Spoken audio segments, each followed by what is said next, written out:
মানুষ তার জীবনে দুই ধরনের পরিস্থিতিকে খুব ভয় পায়। এক, কোনো কারণবশত কারোর সামনে নত হওয়া।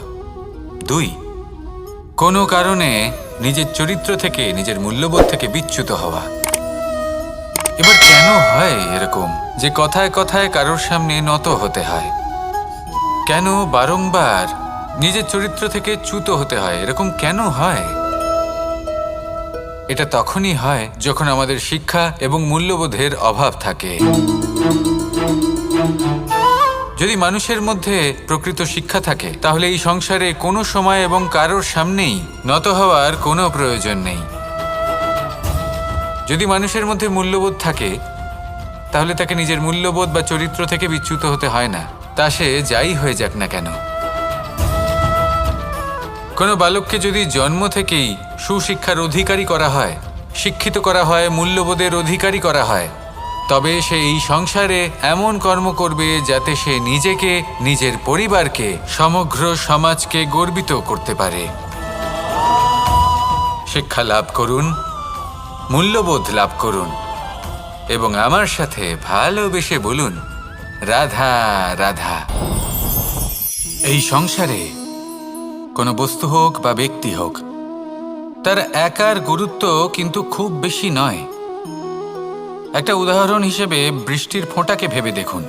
যদি একটি বৃষ্টির ফোঁটা হয় তাহলে তার খুব বেশি গুরুত্ব থাকে না, কিন্তু যখন সহস্র বৃষ্টির ফোঁটা মেঘের মধ্যে দিয়ে ঝরে পড়ে তখন সেটা বর্ষার রূপ ধারণ করে। সেই বর্ষা যা এই প্রকৃতিকে শান্ত করে। সেইভাবেই পাথরের ছোট টুকরো, তার খুব বেশি গুরুত্ব থাকে না, কিন্তু যখন অসংখ্য পাথরের টুকরো একত্রিত হয় তখন তা পর্বতের আকার ধারণ করে। সেইভাবেই কিছু মানুষ যখন একত্রিত হন তখন তৈরি হয় পরিবার, কিছু পরিবার যখন একত্রিত হয় তখন তৈরি হয় সমাজ, যখন অনেক সংখ্যক সমাজ একত্রিত হয় তখন তৈরি হয় রাজ্য। এবার এই রাজ্যের সবথেকে গুরুত্বপূর্ণ ব্যক্তি হতে পারেন রাজা, কিন্তু তাও সেই রাজা একা কিছু করতে পারেন না। যুদ্ধ লড়ার সময় তারও নিজের সৈন্যদলকে প্রয়োজন পড়ে। কিন্তু এই সংসারে এমন একজন ব্যক্তি আছেন যিনি একাই সব কাজ করতে থাকেন, এবং সেই ব্যক্তি হলেন মা। আমাদের জীবনে একজন পিতার ভূমিকা কিন্তু নিঃসন্দেহে অমূল্য, কিন্তু আমাদের সকলের জীবনে যে ভূমিকা একজন মায়ের তা অন্য কারোর থাকে না। একজন মা একাই সন্তানকে বড় করতে পারেন, সংস্কারী করে তুলতে পারেন, তার জন্য পরিশ্রম করেন। আর এত কিছু কাজ করার পরেও তার কাজের জন্য তিনি প্রশংসা অবশ্য পান না। উল্টে যদি সেই সন্তান অনুচিত পথে চালিত হয়, অনুচিত কর্ম করে, তখন সেই মাকেই অপবাদের পাত্র হয়ে উঠতে হয়। আমাদের জীবনে মায়ের যোগদান কতটা সেটা বুঝুন। আপনাকে বড় করে তোলার জন্য উনি কতটা পরিশ্রম করেছেন সেটা বুঝুন। আজ থেকে, এখন থেকে, এই মুহূর্ত থেকে মাকে সম্মান করতে শিখুন। যখন সময় পাবেন, যখন সুযোগ হবে, তখন তার প্রশংসা করুন, ওনারও ভালো লাগবে। আর মায়ের এই মমতার জন্য, তার এই ভূমিকার জন্য আসুন সবাই মিলে আমরা তাকে প্রণাম করি, আর সকলে মিলে ভালোবেসে বলি, রাধা রাধা। মানুষের মানসিকতা এমন হয় যে সে যতটা করে আশা করে যে তার থেকে অনেক বেশি তার বদলে সে পাবে। দেখুন, সবকিছুই আপনার ভাবনা চিন্তার উপর নির্ভর করছে। আপনি যদি ফলের বিষয়ে ভেবে কর্ম করতে থাকেন তাহলে সেটা অনুচিত। জীবনের আসল আনন্দ হলো নিজের কর্ম করতে থাকা, ফলের চিন্তা করা উচিত নয়। যদি আপনি এরকম ভাবেন যে আমি এতটা করছি, আমার এতটা পাওয়া উচিত, সেই ভাবনা অনুচিত। যদি আপনি সেবার মানসিকতা নিয়ে কর্ম করতে থাকেন, কর্মচক্রে প্রবাহিত হন, যদি আপনি এমন ভাবনা রাখেন যে আমি এতটা পাচ্ছি তাই এর থেকে অনেক বেশি আমি কর্ম করব, তাহলে নিশ্চিতরূপে আপনি যতটা করছেন তার থেকে অনেক বেশি আপনি পাবেন, আপনার আশার থেকে অনেক বেশি আপনি পাবেন। শুধু জীবনে অনেক বেশি কাজ করতে থাকুন, ফলের চিন্তা করবেন না। আর মনে রাখবেন, এই ভাবনাই সব থেকে বড় বীজ। কর্মের উপর বিশ্বাস রাখুন, জীবনে যা যা আপনি চান সবই সুখময় হবে। আসুন আর আমার সাথে ভালোবেসে বলুন, রাধা রাধা। আপনি কখনো পর্বতের শিখরে উঠেছেন? আপনি দেখতে পাবেন পর্বতের পদতলে প্রচুর সুন্দর ফুল রয়েছে, সবুজ বনানী রয়েছে।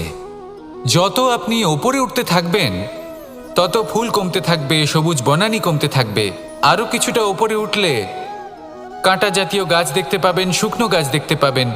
আরও যদি ওপরে ওঠেন তাহলে পাষাণ দেখতে পাবেন। আরও ওপরে উঠলে হিমখণ্ড দেখতে পাবেন। এই যে পর্বত, তা মনুষ্য জীবনের সবথেকে উত্তম উদাহরণ।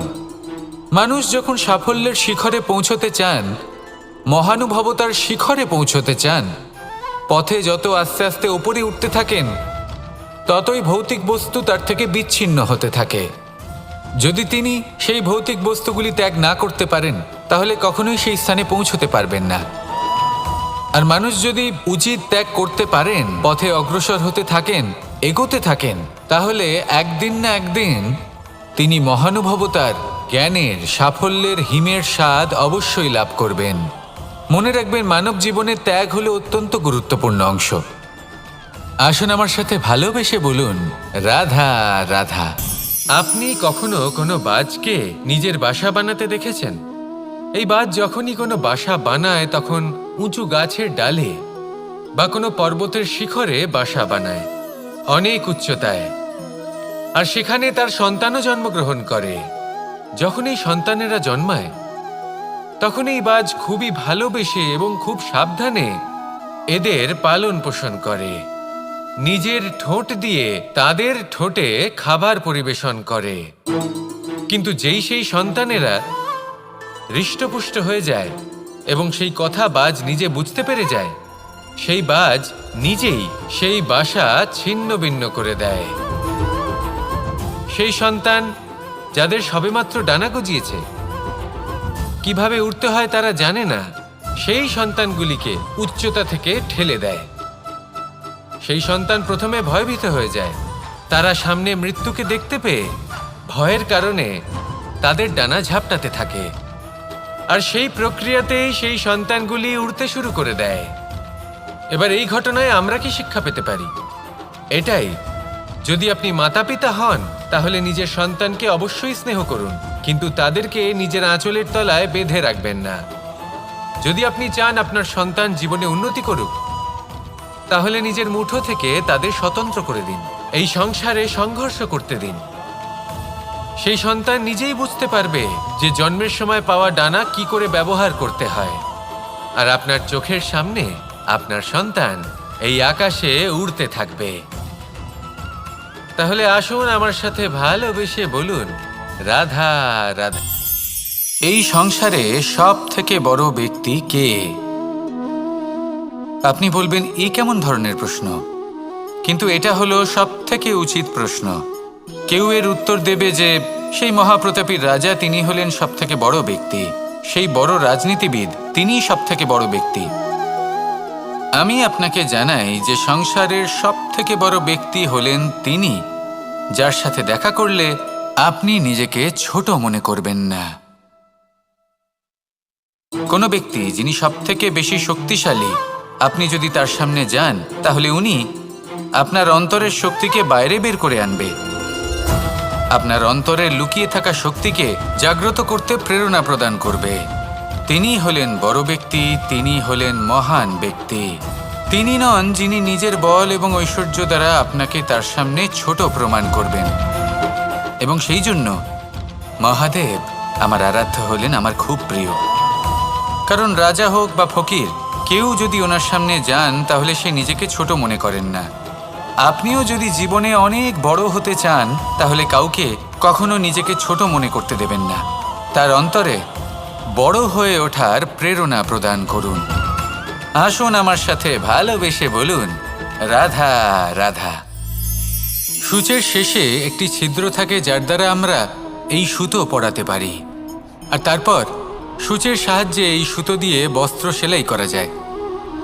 কিন্তু যদি সুতোটা সোজা করে ধরা না হয় তাহলে সূচে কখনো এই সুতো পরানোই সম্ভব নয়।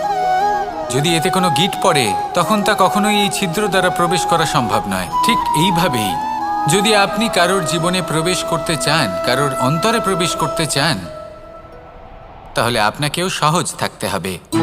এতে কোনো গিঁট থাকলে চলবে না, অর্থাৎ মনে যাতে কোনো মালিন্য না থাকে, যেন কোনো কুচিন্তা না থাকে। যদি এসব থাকে তাহলে আপনি কখনো কারোর জীবনে প্রবেশ করতে পারবেন না। আর যদি কোনোভাবে আপনি প্রবেশ করেও যান তাহলে তার মনে ঘর করতে পারবেন না। নিজেকে এই সুতোর মতন করে তুলুন, সহজ। মনে যেন কোনো কুচিন্তা না থাকে, সবার প্রতি যেন সদ্ভাবনা থাকে, শুভ চিন্তা থাকে। এমনটা করতে থাকুন। এমন একটা দিন আসবে যেদিন এই সমস্ত সংসারের ব্যক্তির মনে আপনি বাস করবেন, আর তখন এই মন প্রসন্ন হয়ে বলবে, রাধা রাধা। কথায় আছে যে এমন কোনো অক্ষর নেই যার দ্বারা কোনো মন্ত্র হয় না, এমন কোনো বনস্পতি নেই যা নিজেই একটা ঔষধি নয়, পৃথিবীর এমন কোনো কি রইল। এই সংসারে এমন অনেক ব্যক্তি রয়েছেন যারা ছোট ছোট অসফলতার কারণে আপনাকে এটা বলে দেবে যে আপনি কোনো কাজের নন, আপনি হলেন মূর্খ, আপনি কিছুই করতে পারবেন না। এইসব কথায় কখনোই বিশ্বাস করবেন না, কারণ আপনি এবং প্রত্যেকটি জীব এই পরমাত্মা এবং এই প্রকৃতির সৃষ্টি, যা অত্যন্ত বিশেষ। যদি আপনাকে উদাহরণ দিই তাহলে একদিকে আছে তরোয়াল, একটা বড় লম্বা তরোয়াল যার দ্বারা যুদ্ধ করা যায়, জয়লাভ করা যায়। আর অন্যদিকে রয়েছে একটা ছোট্ট সূচ, কিন্তু যে কাজ একটা ছোট্ট সূচ করতে পারে তা একটা তরোয়াল দ্বারা সম্ভব নয়। এর অর্থ হলো এটাই যে প্রত্যেকটা রচনা অত্যন্ত অমূল্য এবং অত্যন্ত বিশেষ হয়। তাহলে বিশ্বাস রাখুন যে আপনি অত্যন্ত বিশেষ একজন, আর প্রেমের সাথে বলুন, রাধা রাধা। তো নিজে জীবিত থাকবে। এটাই হলো আজকের শিক্ষা। এই সংসারে যদি আপনি নীতির পথে চলতে চান, উচিত কর্ম করতে চান, সংসারকে সেবা করতে চান, তাহলে জংলি ঘাসের মতো ব্যক্তিদের থেকে সবসময় দূরে থাকতে হবে। সেই ব্যক্তি যারা দুর্নীতি এবং মিথ্যা দ্বারা পরিপূর্ণ, যাদের ব্যবহার অশুভ, যাদের অনেক অশুভ গুণ রয়েছে, তারা সঠিক নয়। সেই সকল ব্যক্তি যাদের চরিত্র অত্যন্ত দুষ্ট হয়, তারা হয় শুভ চরিত্রের ব্যক্তিকে একদম নষ্ট করে দেয়, নয় নিজের মতো বানিয়ে তোলে। তাই যদি আপনি নীতির পথে চলতে চান, এই সংসারের জন্য শুভ কর্ম করতে চান, তাহলে সেই সঙ্গ লাভ করুন যে সঙ্গ জ্ঞানে পরিপূর্ণ, যাদের মধ্যে অনেক গুণ আছে, যাদের থেকে প্রতিদিন কিছু শিখতে পারবেন। এমন ব্যক্তির সাথে জীবন অতিবাহিত করুন, দুরাচারীদের থেকে দূরে থাকুন। তবেই এই মন প্রসন্ন হয়ে বলবে, রাধা রাধা। পঞ্চতত্ত্বের মধ্যে দ্বিতীয় তত্ত্ব হল ধরণী, ভূমি, যাকে আমরা ধরণী মাতা বলি। এই ধরণী ধৈর্য ধারণ করে, আর এর ওপরেই আমাদের সমগ্র সংসার নির্ভরশীল। কারণ এই ভূমি সহ্য ক্ষমতা রাখে, এর সহ্য ক্ষমতা হলো অপরিসীম। সন্তান যতই আঘাত প্রদান করুক না কেন, প্রেমপূর্বক সহ্য করে, আর তার বদলে অমূল্য রত্ন প্রদান করে। সন্তান যদি হাল চালায় তাহলে তার বদলে তাকে অন্ন প্রদান করে। এটাই হলো ধরণী। এবার এর থেকে আমরা কি শিক্ষা পেতে পারি? এটাই যে কারোর জন্য কিছু করা বা কাউকে কিছু দেওয়া মনে কোনো কামনা ছাড়াই। আর এই কথাটা বুঝে যান, যদি কারোর জন্য কামনা না রেখে বা কোনো পাওয়ার আশা না রেখে কারোর জন্য কিছু করেন বা কারোকে কিছু দেন, যদি এটা আপনি শিখতে পারেন, তবে আপনি ভালোবাসতে শিখে গেছেন। আর সেই জন্যই এই ধরিত্রীকে মাতা বলা হয়। কারণ মাতা শুধু উনি নন যিনি গর্ভে সন্তানকে ধারণ করেন, মাতা তো উনিও যিনি জীবন বাঁচতে শেখান, যিনি জীবন বাঁচার উদাহরণ প্রদান করেন।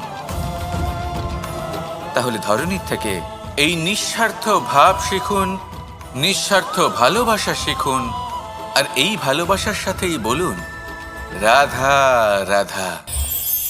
এই সংসারে আমরা প্রকাশ কোথা থেকে পাই? এর উত্তর বড়ই সরল। ভোরে যখন সূর্যোদয় হয় তখন প্রকাশের কিরণ আমাদের ঘরে এসে পৌঁছয়। এইভাবেই আমরা প্রকাশ লাভ করি। এবার এই প্রকাশের আলোতেই আমরা সারাদিনের কাজ সম্পন্ন করি। সন্ধে হয়ে যায়, সূর্যাস্তও হয়ে যায়, আর আমাদের ঘর যাতে অন্ধকার না হয় তার জন্য আমরা একটা প্রদীপ প্রজ্বলিত করি। এটাই ঘটে আমাদের জীবনেও। এবার প্রবাহমান আয়ুর সাথে আমরা আমাদের অন্তরে যদি একটা প্রদীপ প্রজ্বলিত করে নিই তাহলে বিষয়টাই অন্যরকম হবে। এবার আপনি বলবেন কোন প্রকাশের কথা বলছি যা আমাদের অন্তরে জাগ্রত করা সম্ভব? আমাদের আত্মার মাঝে প্রেমের প্রকাশ জাগ্রত করার কথা বলছি। কারণ আমাদের এই জীবন এও হলো দিনের আলোর মতো। আজ প্রকাশ আছে, কিন্তু কোনোদিন অবশ্যই অস্ত হবে। কিন্তু অস্ত হবার আগে যদি আমরা আমাদের আত্মার মাঝে প্রেমের এই প্রকাশ উজ্জ্বলিত করে নিই তাহলে আমাদের সন্ধ্যাকালও আমরা আনন্দে এবং প্রেমে যাপন করব। তাহলে আসুন আর আমার সাথে ভালোবেসে বলুন রাধা রাধা।